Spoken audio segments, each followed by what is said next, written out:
오늘은 5, 60 은퇴자의 비참한 현실에 대해서 말씀을 나눠보겠습니다.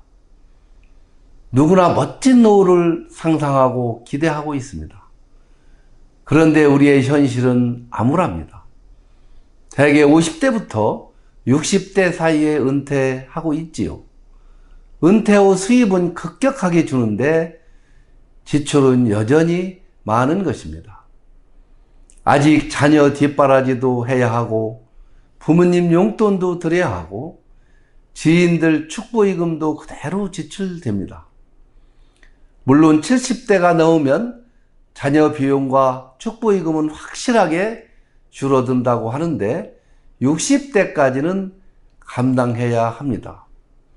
제 주변에서 보면 내 나이 또래 친구들 5, 60 친구들이 특별히 하는 일이 없이 놀고 있는 친구들이 많이 있습니다.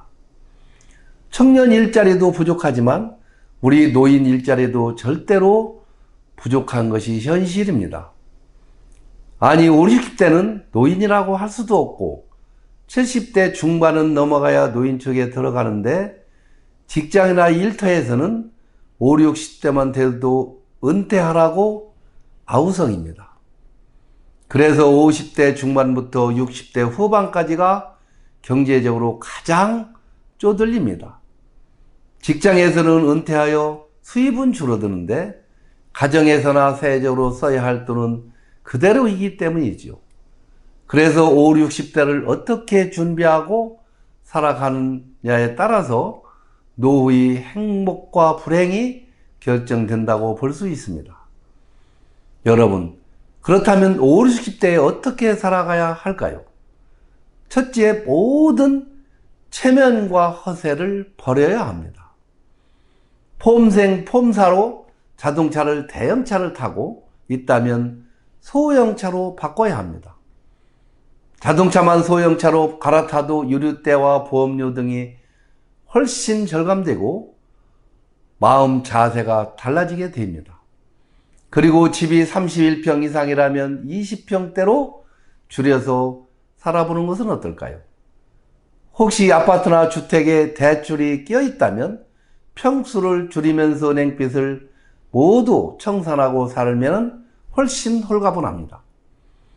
큰 집에서 살면서 허덕일 필요가 없지요.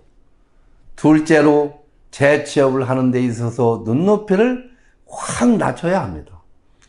제 친구 중에 하나는 고직 공무원으로 퇴직했음에도 불구하고 대형 식당 주차 요원으로 일하고 있는데 아주 즐겁게 일하고 있습니다.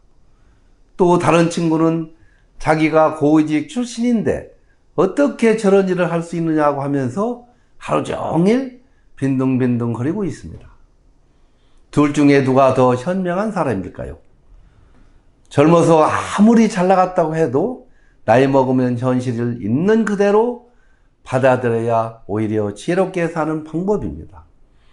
세 번째로 관계를 최소화해야 합니다.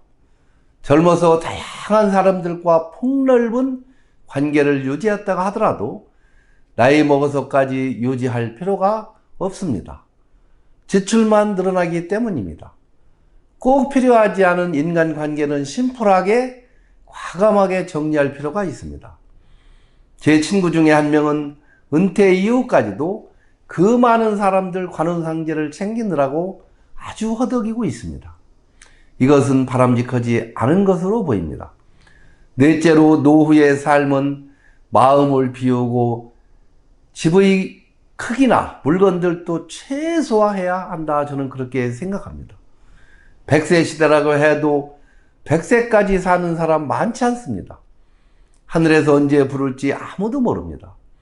제 친구들도 벌써 하늘나라로 간 친구들이 꽤 있습니다.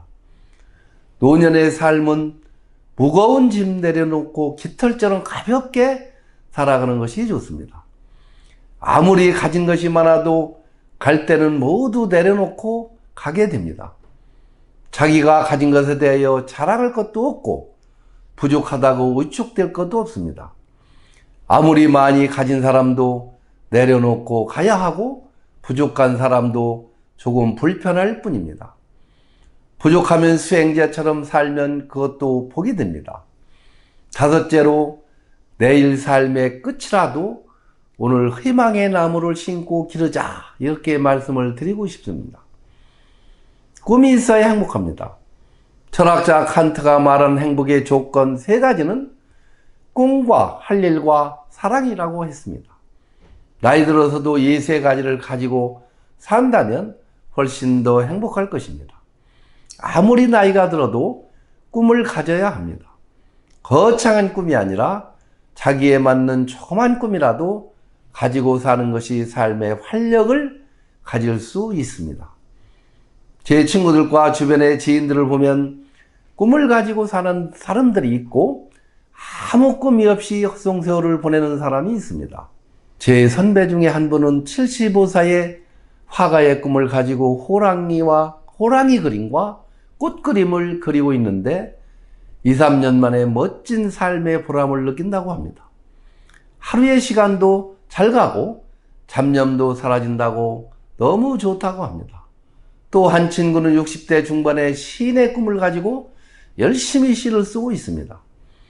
일본 시바타 도요의 취미는 무용이 있는데 90세가 넘어 무용을 하는 것이 어려워지자 아들의 권유로 시를 쓰기 시작하여 98세에 약해지지 마라는 시집을 냈습니다.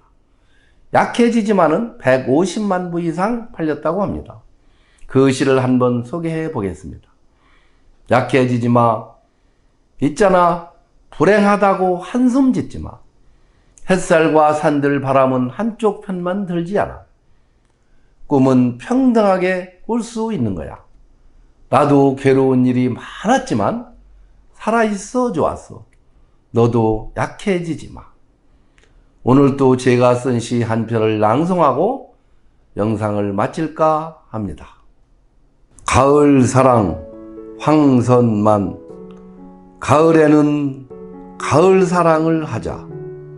여름날 아름다운 추억 적고 푸른 하늘에 하얀 물감으로 그린 솜털 구름을 가슴에 품어보고 따뜻한 손을 잡고 코스모스 길을 걸으며 길 가다 밤나무 동산 보이면 떨어진 알밤을 호주머니 터지도록 줍고 노을 내린 돌담길 모퉁이를 걸으며 깊은 사랑 얘기에 빠지며 유유히 흐르는 강물 보이는 산자락 카페에서 향이 진한 커피를 마시면서 가을 사랑을 나눠보자.